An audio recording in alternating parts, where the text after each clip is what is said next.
students, welcome you all to my channel Study with Rachna Verma. Today's worksheet number is 39 और जो आज का विषय है वो आपका सामाजिक विज्ञान भूगोल से है और ये पार्ट 5 है। ये पहले भी आपकी वर्कशीट जो है उसमें आ चुका है। प्राकृतिक वनस्पति तथा वन्य प्राणी और जो दिनांक है वो है 3 अक्टूबर।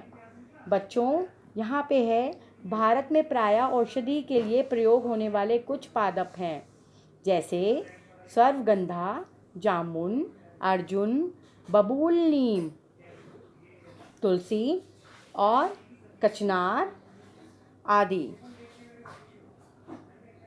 बेटा, यहाँ पे जो बताया गया है वो यही है कि कुछ प्लांट्स जो हैं, पादप मतलब जो कुछ प्लांट्स हैं वो आपके जो हैं औषधि के लिए यूज़ होते हैं भारत में। जो आपके सामने मैंने जो नाम पढ़े हैं ये सारे यहाँ पे और लिखा हुआ है कि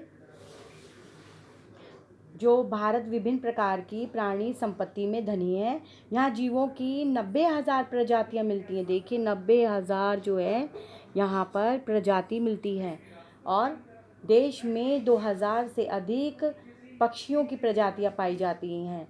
यह कुल विश्व का 13% है।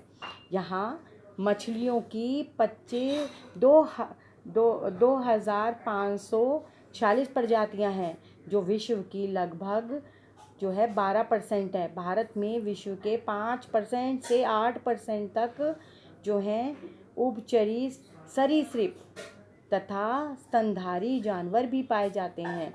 यानी कि जो सरीसृप का मतलब होता है जो आपके जैसे लिजर्ड है, स्नेक है, ये सरीसृप में आते हैं। और स्तनधारी जिनके बच्चे जो मैमल्स होते हैं ना, जो अपने बच्चों को बर्थ देते हैं, उनको स्तनधारी जानवर कहते हैं। भारत में स्तनधारी जो हैं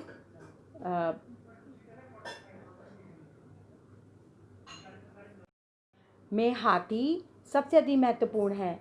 यह असम, कर्नाटक और आपके केरल के उष्ण तथा आर्द्र वनों में पाए जाते हैं। चलिए आगे देख लेते हैं जल्दी से हम। आगे जो है वो लिखा हुआ है भारत जीव सुरक्षा अधिनियम सन 1972 में लागू किया गया। जो है 1972 में जो है वो जो जीव सुरक्षा है, जिनका अवैध शिकार होता है, उससे संबंधित 1972 में यहाँ पर अधिनियम जो है वो जो है लागू किया गया। भारत विश्व का अकेला ऐसा देश है जहाँ शेर तथा बाघ दोनों पाए जाते हैं। भारतीय शेरों का प्राकृतिक वास स्थल गुजरात में गिर जंगल है। बाघ मध्य प्रदेश तथा झारखंड के वनों, पश्चिम बंगाल के सुंदरवन और हिमालय क्षेत्र में पाए जाते हैं। भारत के नदियों, झीलों तथा समुद्री क्षेत्रों में कछुए, मगरमच्छ और घड़ियाल पाए जाते हैं। घड़ियाल मगरमच्छ की प्रजाति का एक ऐसा प्रतिनिधि है जो केवल भारत में पाया जाता है। भारत में अनेक रंग बिरंगे पक्षी पाए जाते हैं। मोर, बत्तख, तोता, मैना, सारस, कबूतर आदि पक्षी प्रजातियां पाई जाती हैं। बहुत से कीड़े मकोड़े भी मिलते हैं यहाँ पर और यहाँ पर वृक्षों के परागण में मदद करते हैं। वृक्षों का परागण मतलब क्या हुआ, समझिए बेटा। जो ये आपके जीव जंतु होते हैं, पक्षी होते हैं, ये क्या करते हैं, जब फल खाते हैं ना, फल वहाँ कुछ तो जानवर वहीं बैठ के खा लेते हैं, लेकिन कुछ अपने मुंह में लेके जैसे उड़ रहे हैं और इधर उधर जा रहे हैं, तो उनके बीज इधर उधर गिरते रहते हैं। तो उसी के लिए कहा गया है। और बेटा कहा गया है कि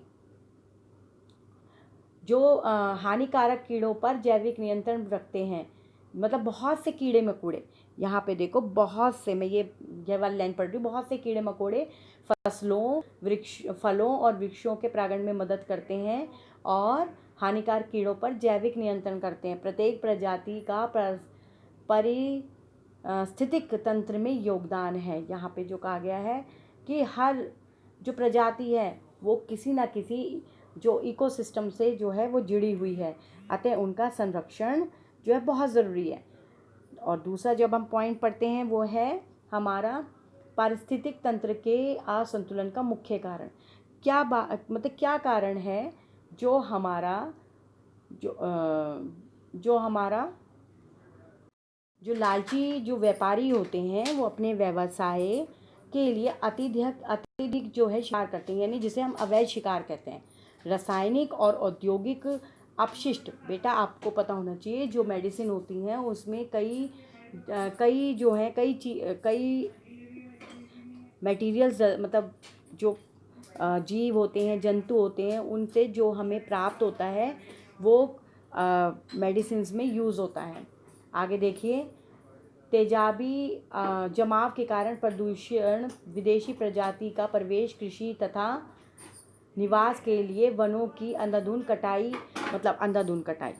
जब आप पेड़ों को अपने फ़ायदे के लिए अंधाधुंध काटते रहेंगे तो उससे क्या होगा, पारिस्थितिक तंत्र के असंतुलन का कारण बन जाएंगे। तो ये जो है पारिस्थितिक जो आपका इकोसिस्टम है उसमें इम्बैलेंस हो जाएगा। जबकि धरातल पर एक विशिष्ट प्रकार की वनजाति या प्राणी जीवन विशाल पारिस्थितिक तंत्र व्योम कहलाते हैं। बेटा इसमें यही बताया गया है जो आपका इकोसिस्टम है उसमें विभिन्न कितनी सारी जो हैं आपकी प्रजातियां हैं जानवरों की, और वेजिटेशन है, यानी कि जो आप वनस्पति इस्तेमाल करते हैं। वनस्पति का मतलब जैसे पेड़ पौधे हो गए, घास हो गई, झाड़ियाँ हो गई, वनस्पति, उसी का जो इतना सारा ये फैलावट है इसको हम बियोम कहते हैं। आगे देखो बेटा, आगे लिखा हुआ the government has taken several steps to protect flora and fauna in India. तो यहाँ पे बेटा यही कहा गया है, मैंने आपको इंग्लिश में पढ़ के बताया है ट्रांसलेट करते हुए। इसका मतलब ये हुआ कि भारत देश में पादप और जीव संपत्ति की सुरक्षा के लिए सरकार ने कई कदम उठाए हैं। यानी कि फ्लोरा और फ्यूना, जो हमारे जीव हैं और जो हमारे पेड़ पौधे हैं उनका नाम, जैसे हमने इंग्लिश में हम बोलेंगे फ्लोरा एंड फ्यूना, और आप यहाँ पे अपने हिंदी में बोल सकते हैं पादप और जीव संपत्ति की सुरक्षा। तो देखिए देश में 18 जीव मंडल नियम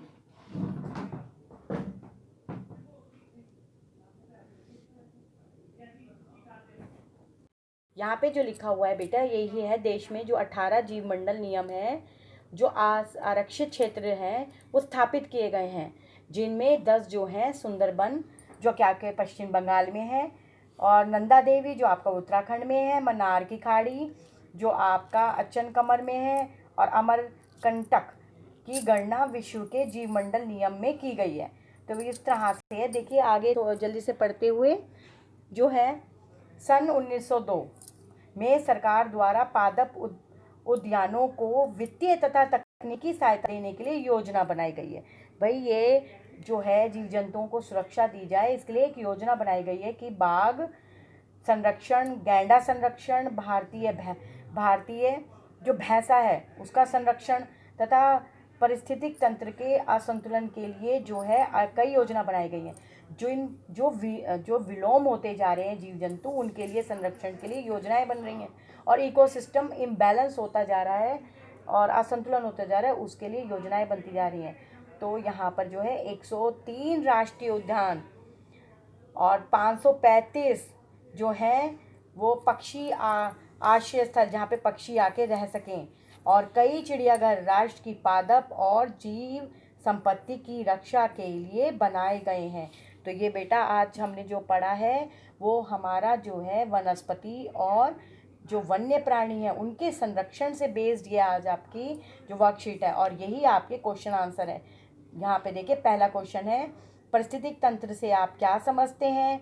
भारतीय जीव सुरक्षा अधिनियम कब लागू किया गया? भारत सरकार द्वारा पादप और जीव संपत्ति की सुरक्षा के लिए क्या कदम उठाए जा रहे हैं? व्योम से आप क्या समझते, और सॉरी व्योम नहीं, जीवोम से आप क्या समझते हैं? और जीवों और पक्षियों की सुरक्षा के लिए आप क्या क्या कदम उठा सकते हैं? बच्चों मैंने जो है आपके लिए ये उत्तर तैयार कर रखे हैं, और ये रहे आपके पहला उत्तर जो कि आपको दिखाई दे रहा होगा बच्चों, और ये रहा दूसरा उत्तर, ये आपका तीसरा उत्तर है, और ये रहा आपका फोर्थ आंसर। यहाँ पर बेटा आपके लिए ये फिफ्थ आंसर है।